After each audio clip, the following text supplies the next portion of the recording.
Вчера выходили разнообразные сообщения в СМИ и в телеграм-каналах о состоянии сбора подписей за Бориса Надеждина. Давайте сегодня обсудим происходящее по порядку и разберемся, чтобы все понимали. Некоторые СМИ вчера сообщили, что штаб Надеждина собрал необходимые для регистрации 100 тысяч подписей. Это на самом деле не так. Ошибка произошла из-за того, что на сайте компании висел счетчик. Он показывал общее число собранных подписей, и в какой-то момент их количество перевалило за 100 тысяч. И тут-то все и пошли писать сообщения. Однако в законе есть требования. Кандидат не может подать более 2500 подписей из одного региона. А у штаба Надеждина огромный перебор подписей в Москве и Петербурге. То есть подать они смогут далеко не все собранные подписи от людей с регистрацией в этих городах. Сообщение о том, что все собрали, ошибка, в том числе штаба. Это не страшно, ошибки бывают у любых штабов. Тут все еще можно исправить. Но важно понимать, что происходит. В реальности, по данным середины вчерашнего дня, штабу не хватало около 25 тысяч подписей. Это огромное число. Такое количество собрать очень непросто, особенно учитывая, что от Москвы и Питера, основных протестных регионов, подписи уже собраны. Поэтому, если кто-то подумал, что можно расслабиться и радоваться, то нет, пока нельзя. Предстоит еще много работы. Есть еще 2 дня сбора, и очень нужно, чтобы подписались россияне с пропиской в регионах. Какие регионы нужны? Все, кроме Москвы, Петербурга, Нижегородской, Пермской и Ростовской областей. Если у вас прописка в любом другом регионе, пожалуйста, скорее идите в штаб. Будет очень обидно сейчас не добрать из-за того, что все расслабились. Еще важный момент. Важна только регистрация в паспорте. Если вы живете в Москве, а зарегистрированы в Удмуртии, идите в московский штаб. Там есть листы вашего региона. Вы поставите подпись в удмуртский лист. Ехать в Ижевск, чтобы оставить подпись, не надо. Подписные листы всех регионов есть во всех штабах. Спокойно приходите в любой, какой вам ближе. Еще раз. Внимание, внимание! Важное объявление. Штаб Надеждина не собрал пока подписи. Необходимы еще подписи из регионов. Срочно приходите их ставить, а то можно и пролететь.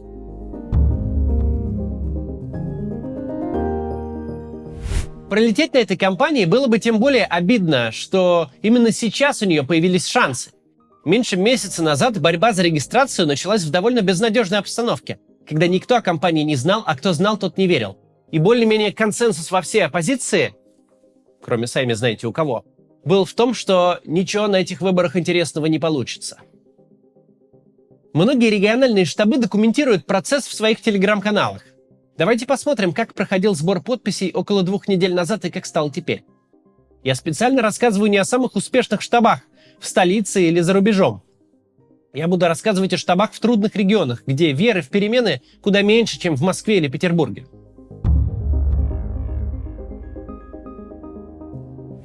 Вот, например, Саратов. Штаб начал работу 10 января. Сформировали команду, нашли помещение, началась агитация и поиск сборщиков. 14 января, в воскресенье, начали сбор подписей. Штаб работал каждый день с 12 дня до 8 вечера. Но потока желающих подписаться не было, о сборе еще мало кто знал. Подписчики канала Саратовского штаба интересовались в комментариях, будет ли сбор подписей в области вообще. Им отвечали, что, скорее всего, свободных людей для этого не будет вовсе. Но уже в среду, 17 января, штаб в Саратове собрал более 100 подписей, больше, чем за 3 предыдущих дня вместе взятых. И темп сбора подписей продолжил расти. Подключились города области – Маркс, Энгельс, Балаково. Там быстро нашлись сборщики-волонтеры. В пятницу, 19-го, опять собрали больше 100 подписей за день, а всего за 6 дней работы 288. Впечатляет, но нужно за 6 дней собрать 2500. Штаб стал работать дольше, с 9 утра до 9 вечера. И тут наступили выходные, за которые в телеграм-канале штаба было лишь одно обновление. Вероятно, там все работали, просто не отходя от столов. За одно воскресенье собрали больше 400 подписей, а всего больше 1000. В понедельник темп сбора подписей не снизился. Есть все шансы, что штаб таки соберет необходимое количество – 2500. И вот посмотрите, насколько российским гражданам хочется наконец что-то изменить. Посмотрите на штаб в Саратове. Он находится где-то в хитросплетении дворов в полуподвальном помещении, со дверью, какие в обычной жизни все избегают открывать. А объяснять избирателям, как это место найти, приходится многосложными схемами. А люди все равно идут, пробираются в старое помещение, в котором волонтеры закрыли самые страшные пятна на стенах фанерой. И все делают, что могут, в тех условиях, которые есть. Никто не жалуется, не требует штаб получше. Отличный пример для тех, кто говорит, что будет участвовать в выборах только когда условия ему получше подгонят.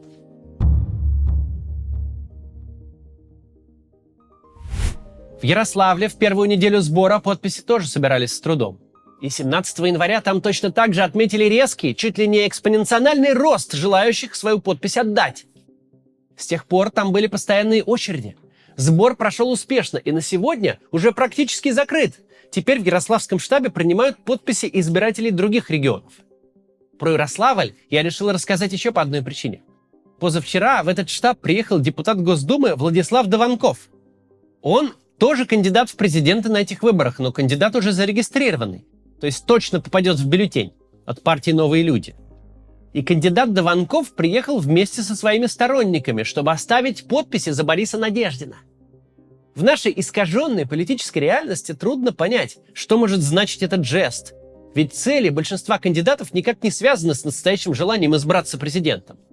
Но если бы у нас были настоящие выборы и настоящая политическая борьба, мы бы подумали тут, что Дованков пытается на всякий случай завоевать симпатии аудитории Надеждина.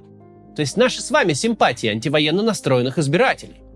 Что значит, что мы большая и активная аудитория.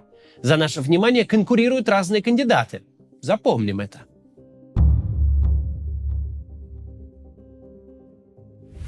Новость об очередях в штабы Бориса Надеждина стала одной из главных в нашей повестке за последнюю неделю. И уж точно самой обсуждаемой. Много фотографий из штабов в Твиттере и Телеграме, много репостов. Все удивляются, не верят своим глазам, высчитывают длину хвоста, ищут знакомые лица и находят. Воодушевление, вдохновление и надежда – вот общее настроение тех, кому довелось постоять в этой очереди. Взрослые, занятые люди, которые еще месяц назад не верили в перемены, тратят время на то, чтобы стоять на холоде и еще радуются этому. Рассказывают, как пообщались, какие шутки там шутят в этой очереди, как дали погладить собаку с шелковыми ушами, как пустили вперед, потому что торопился. Рассказывают, что много молодежи, но вместе с тем много и людей старшего возраста. Мол, не верьте никому, что все пенсионеры за Путина. С нами там такой дед стоял. Волонтеры и сотрудники штабов с горящими глазами записывают кружочки в Телеграм. Говорят, какие замечательные люди приходят в штаб. Как здорово видеть сразу так много единомышленников. Часто благодарят за то, что принесли в штаб пиццу, печенье, воду или даже мандарины. Иногда рассказывают, что приходила полиция, но никого не тронули. Просто постояли озадаченно рядом с 10 или 100-метровой очередью. А что тут поделаешь? Люди стоят не просто так, а с законной целью. Никто из них даже не бурчал, что, мол, мешаете проходу граждан. Люди приходят с семьями, с друзьями, и тут же в очереди звонят знакомым и тоже просят приходить. И ведь приходят. Когда еще выпадет шанс постоять в такой замечательной очереди? Приходите и вы.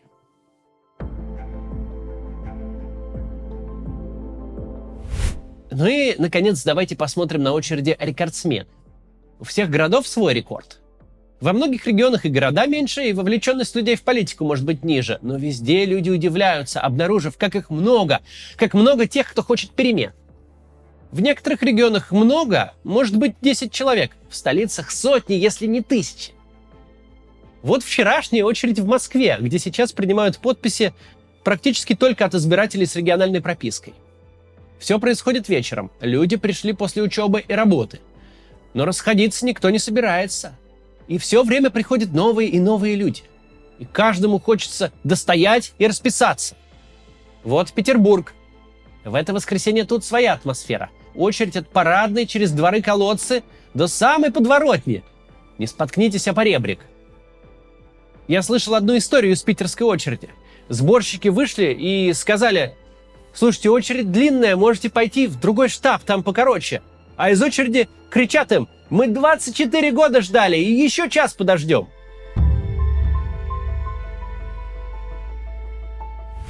Теперь я хочу попробовать ответить скептикам, делающим тут негативные прогнозы по типу «Надеждина все равно не допустят», «Все пройдет тихо» и так далее.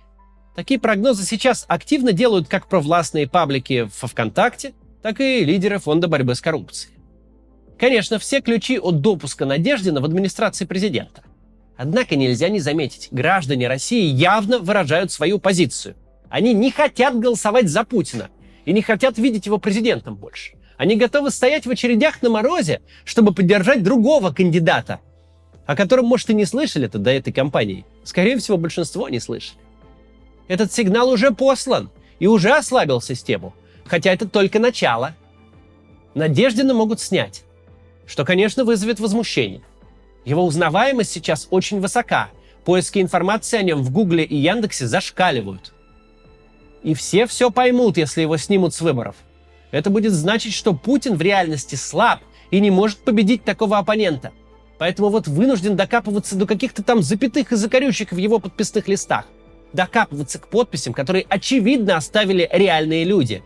Все этих реальных людей в очередях сейчас видят. Такое явное жульничество может вызвать непредсказуемую реакцию. Да, возможно, все расстроятся и пойдут спокойно жить дальше, но, возможно, будет по-другому. Когда в Москве с выборов в Мосгордуму сняли оппозиционных кандидатов, москвичи наизбирали в парламент совершенно случайных людей, лишь бы только не единороссов. Когда во Владимирской области сняли кандидата от КПРФ, жители там взяли и выбрали губернатором совершенно случайного человека из ЛДПР. И не помогла ни активная агитация кандидата против самого себя, ни отзыв наблюдателей в последний момент, ни переписывание протоколов в комиссии. Вероятность такого развития событий имеется и сейчас. В российском обществе накопился существенный заряд, и заряд этот может найти свой выход, когда дело дойдет до дела. Рассказы об электронном голосовании, с помощью которого легко все нарисовать, также не выдерживают никакой критики. Электронное голосование можно подделать, когда общество в апатии и не идет на избирательные участки. Тогда да, рисуй там что хочешь. Но когда у тебя 70% граждан явились на участки и закинули бюллетени против Путина, когда толпы граждан приходят, расписываются в книгах, берут бюллетень и кидают его в урну, тут ты электронным голосованием ничего уже не нарисуешь. Да, можно переписывать протоколы, можно что-то прятать, что-то не показывать, но мы увидим какое-то количество честных протоколов. И если в них будет 20% за Путина, никакие фальсификации ему не помогут. Все будут понимать, что выборы он проиграл. Путь к победе демократии от этого момента совершенно не гарантирован. Путин может ввести в Москву танки, разогнать демонстрации, объявить чрезвычайное или военное положение, сказать, что он конь, и на переправе менять его нельзя. Может быть всякое. Но начало пути будет положено, если мы явно скажем Путину «нет». И это «нет» уже звучит, громко звучит и по всей стране. Люди видят, как выстраиваются очереди, чтобы поставить подпись за Надеждина. Его могут допустить, могут снять, но желание общества сказать «нет» Путину никуда не денется. И сколько бы ни пытались кремлевские политтехнологи и лидеры оппозиции даже убеждать граждан, что все бессмысленно и бесполезно, что лучше и в этот раз посидеть дома, решение все равно будет за российским обществом. И я в него верю. Я думаю, есть надежда, что в этот раз получится. Наше окно возможностей на перемены и на нормальную жизнь, на жизнь без диктатуры и войны сейчас открыто. Давайте сосредоточимся на том, чтобы не упустить наш шанс. Как обычно, ссылка на адреса штабов в описании. В Москве и Петербурге огромные очереди из людей с прописками из регионов. Туда вы можете подъехать с термосом и напоить очередь чаем, а также угостить печеньем. А то люди стоят, им холодно. Ну и, конечно, вы сами приходите подписываться, если еще не подписались. Приводите друзей. Мы пока не перепрыгнули. Говорить «гоп» еще рано. Давайте сегодня напоследок посмотрим один классный видос. До завтра.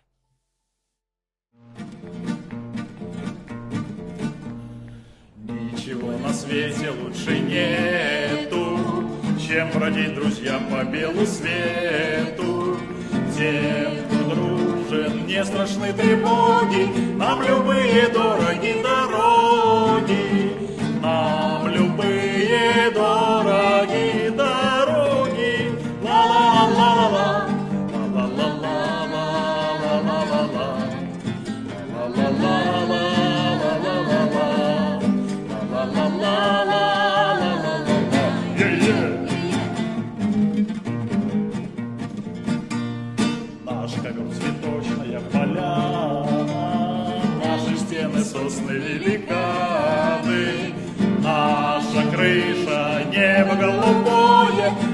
счастье жить такой судьбою, наше счастье жить такой судьбою. Ла-ла-ла-ла-ла,